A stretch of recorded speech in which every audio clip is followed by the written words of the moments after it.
이번에는 로마에 대해서 좀 할게요. 저번 시간에 이제 폴리스 배우고 알렉산드로스 제국 배웠는데 그 폴리스들이 형성될 때쯤 해서 이제 새로운 도시 국가가 이탈리아 쪽에 하나가 만들어졌어요. 그게 로마입니다. 로마는 처음에는 왕정부터 시작을 했습니다. 그러다가 귀족이 중심이 된 공화정이 되었고요. 그리고 귀족들이 중심이 된 회의체인, 원로원, 그리고 그 중에서 최고 높은 직책인 집정관이 따로 있었습니다. 그런데 이제 로마 군대는 평민들이 중심이 되었거든요. 그러니까 일반 시민들이 중심이 되었어요. 그러다 보니까 이제 일반 시민들도 자신들에게 참정권을 요구하게 되었고 그 결과 평민들도 정치 참여의 기회가 확대된 거죠. 평민회를 만들고 호민관 이게 뭐 높은 직책인 호민관을 설치하게 되어서 평민들도 귀족들과 명목상으로는 동등한 정치적인 지위를 갖게 됩니다.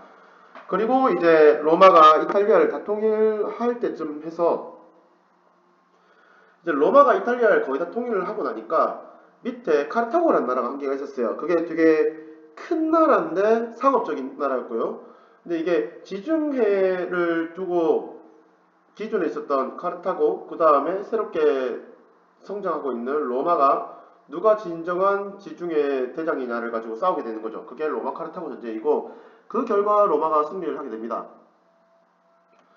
로마는 카르타고의 땅을 거의 다 갖고 갔는데 그러면은 로마는 새롭게 어마어마하게 넓은 땅을 갖고 간 거거든요.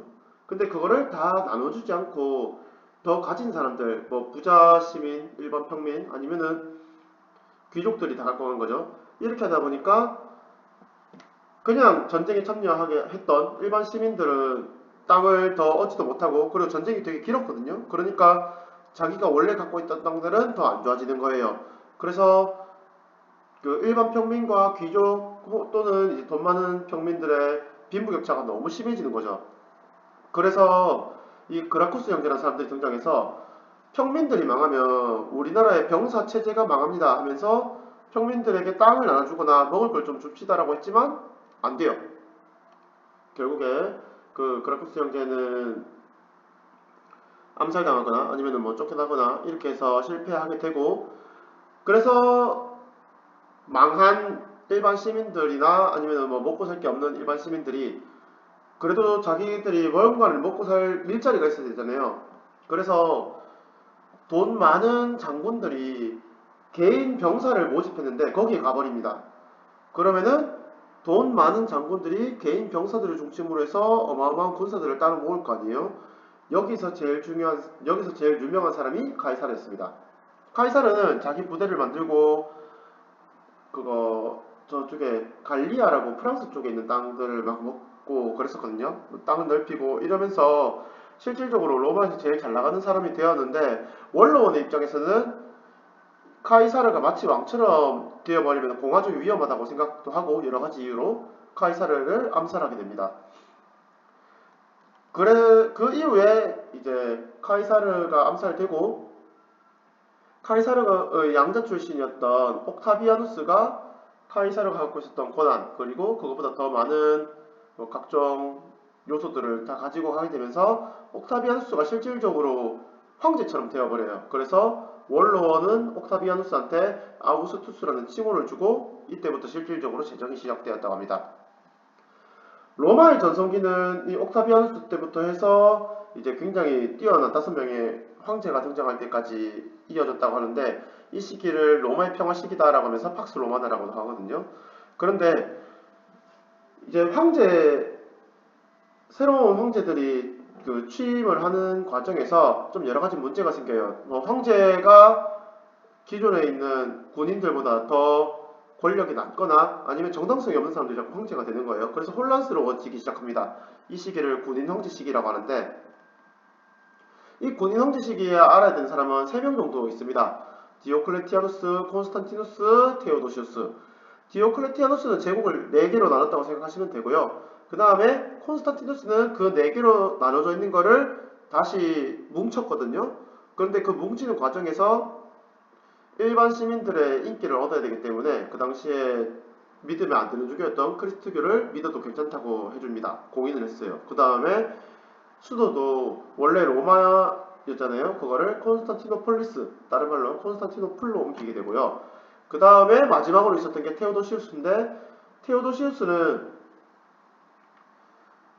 자기 아들들한테 그거 로마를 두 개로 나눠서 동로마와 서로마를 따로따로 주게 됩니다.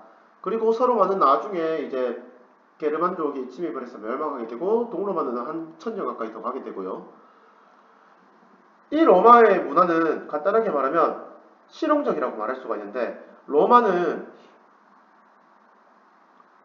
로마 정치의 특징은 평민뿐만이 아니고 모든 로마에 속해 있는 집단들에게 자기들이 권리를 누리고 있다고 되게 교묘하게 잘 생각하게 잘 만들어줬어요. 그래서 나름 느끼게 평등하게 느끼게 해줬다는 게거든요. 그러니까 법이 되게 발달되어 있어요. 처음에는 시민들에게만 적용되는 시민법이 중심이 되었지만 나중에는 모든 로마 사람들에게 적용되는 만민법까지 발전을 하게 되고요. 그런데 로마법은 이게 헌법처럼 하나가 크게 적혀있고 이쪽에서 파생해 나간다기보다 중요한 사건들이 있을 때마다 법을 계속 추가해 나가는 방식이었어요. 그래서 그런 로마법들을 다 정리했는 게 나중에 동로마의 황제였던 유스티니아누스였거든요. 그래서 유스티니아누스가 만든 법전이다 해서 유스티니아누스 법전이라고도 합니다. 그 다음에 로마 문화 쪽에서 또 알아야 될 중요한 종교가 크리스토교인데요. 크리스토교는 뭐 예수가 만들었고요. 근데 이 크리스토교는 황제를 믿으면, 그러니까 황제가 신처럼 믿어지는 걸 되게 원치 않았어요. 그리스도교에게 신 한 명밖에 없으니까요. 그리고 그 군대 가는 것도 반대를 해서 사실상 그거 로마에서는 그리스도교가 믿으면 안 되는 종교였죠. 그래서 디오클리티아누스는 그리스도교 믿는 사람들 굉장히 많이 박해를 하고 하긴 합니다. 그런데 아까 말했다시피 콘스탄티누스 때 밀라노 칙령이라는 걸로 이제 그리스도교를 믿어도 괜찮다고 했고, 그 다음에 테오도시우스가 되면은 그리스도교가 국교, 로마의 공식 종교가 되어 버리는다는 이제 특징이 있습니다. 이렇게가 로마고요.